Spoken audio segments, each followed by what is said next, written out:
Hey Calibrate Tools family, today we're going to talk about how to use a weed eater or weed whacker, string trimmer, whippersnipper, strimmer, whatever you want to call it. If you're new to the channel, consider subscribing because we got a lot of great content coming your way.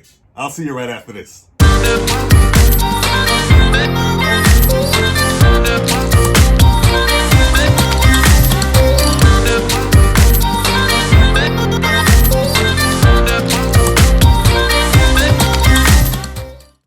So when you're getting ready to do some lawn care or yard work, you definitely want to have one of those on hand.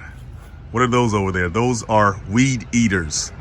Some other names for those are string trimmers, weed whackers, weed whips, strimmers, whippersnippers, brush cutters, whatever you want to call them. Most of us know them as weed eaters, weed whackers, okay? They have weed eaters that are corded, meaning that you plug them into the wall. They have battery-powered ones like the one on the left, and then you have gas-powered ones like the one on the right. Okay, the cordless ones are pretty simple. You just take your battery right here and slide it in, and there you go. Now, obviously, with the gas trimmer, you have the tank in which you pour the gas here, right, to fuel it up, and there's your tank sitting over there in reserve. Check out this fuel can. It has the funnel connected to the can itself, and if you pull this handle, look, the lid opens up, and you can pour your fuel out without any hassle. You also have your safety eyewear, you have your face shield or your glasses.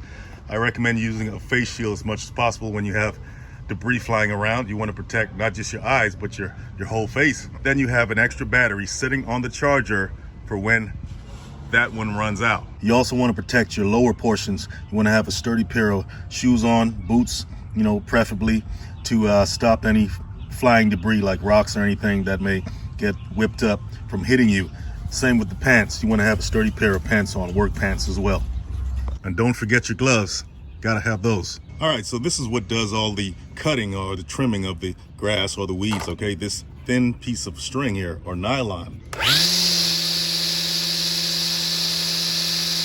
Yeah, that thing moves so fast, it can cut anything. It can cut, well, not anything, it can definitely cut grass, right? Another thing to notice about it is that these should be at least 6 inches long. Now, if you notice on the underside of the protective cover, you have this right here. This is what regulates the length of this, okay? So when that string gets too long, this sharp blade apparatus here cuts it, right? So when it spins, it contacts this and it cuts it to length. That's why this is here. You'll see that on the underside of all weed whacker covers. Now, if you run out of string, you just have to remove this, take the string spool out, put a new one in, and you should be good. On this particular one, you simply press these in right here, this, right? And it opens up, comes out, and you can take the empty spool out. Now, in this particular case, the spool is attached to the cap by these screws here. You may have to take a star-headed key wrench to take this spool off, replace it with the new spool, and you should be fine. See that spring inside the housing there? So in the process of weed eating or trimming, this string will get shorter and shorter as it contacts more material. So in order to feed more string out, you have to bump this on the ground as you go along. So when you bump, it gets depressed and feeds more string out, okay?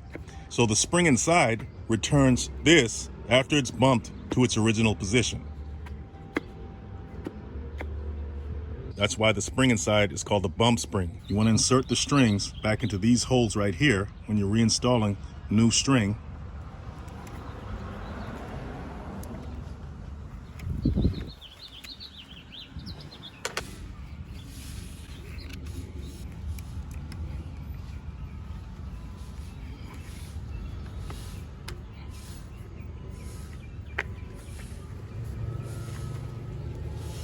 Now, obviously the string is too long, but we're gonna spin this and let the regulator here, this blade, cut the strings to length. The regulator cut the strings to length. See that? Now on the gas trimmer, the spool is not attached, okay? It's not attached to the cap. And the bump spring is on the cap itself, right? So you have different configurations for some of these trimmers, okay? You just have to figure out which one you got and learn how to use it. So you can pull the spool out all the way and repeat the same process, right? Put the new spool in and string the nylon through the holes Push it back down, put the cap back on, and you're good to go.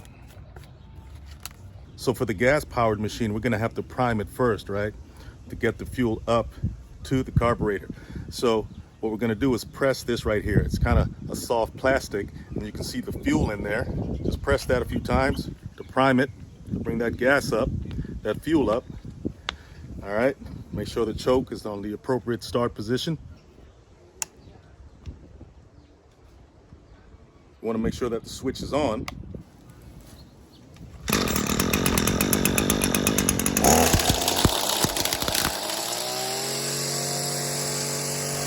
Okay, when you're operating a trimmer, make sure that the switch is on, okay? And make sure that your trigger is engaged and this switch on the top right here is engaged, okay? Kill switch is on, trigger's engaged, switch is on, hand on the other handle. That's the only way to handle a trimmer when you're operating it. Okay guys, you also want to survey the area that you're going to cut or trim before you start trimming. So if you notice like that, right? You know what that is, right? That's some dog waste, whatever you want to call that, dog poop. You don't want to end up trimming that and have it flying all over the place and hitting you in the face maybe. You also want to avoid hitting any hard rocks like this rock or concrete at the base of this fence post, because that'll definitely ruin your nylon and eat it up. So you want to avoid those. And if you find any loose rocks or anything like that, just simply move them out the way. Get them out of there before you start trimming. That looks like a welding repair right there.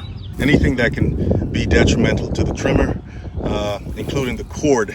If you have a corded trimmer, don't end up trimming that and cutting that in half, because you definitely won't be doing anything that day after that. Okay, so when you're trimming, you don't want to lower the trimmer or the string all the way to the ground. If you do that, you're going to dig out the ground. It's going to be a lot of patchy spots, a lot of dirt spots, and you won't like that look at all.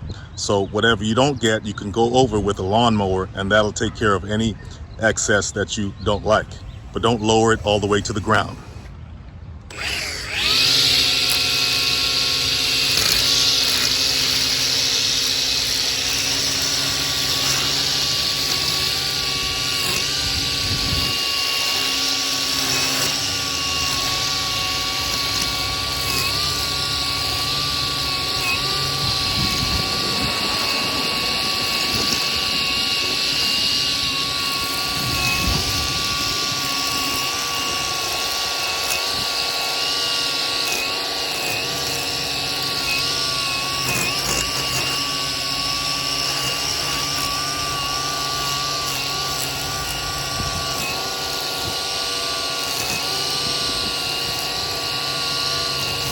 Now, if you want to straighten out these edges here, simply turn the machine like that to its side, okay? And just go along the edge right here.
You want to move the weed whacker in the direction of the spin. So if the spin is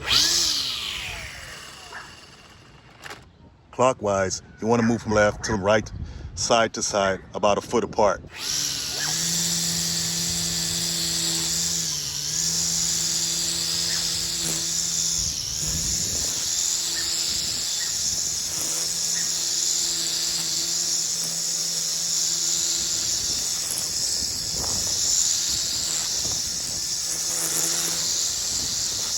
So if you like spending time in your yard, you're into lawn care, gardening, do-it-yourself stuff around the yard, and you love a good-looking landscape, you know you got to get one of these things right here. Hey, if you learned something in the video, hit that like and subscribe button, and I'll see you in the next one.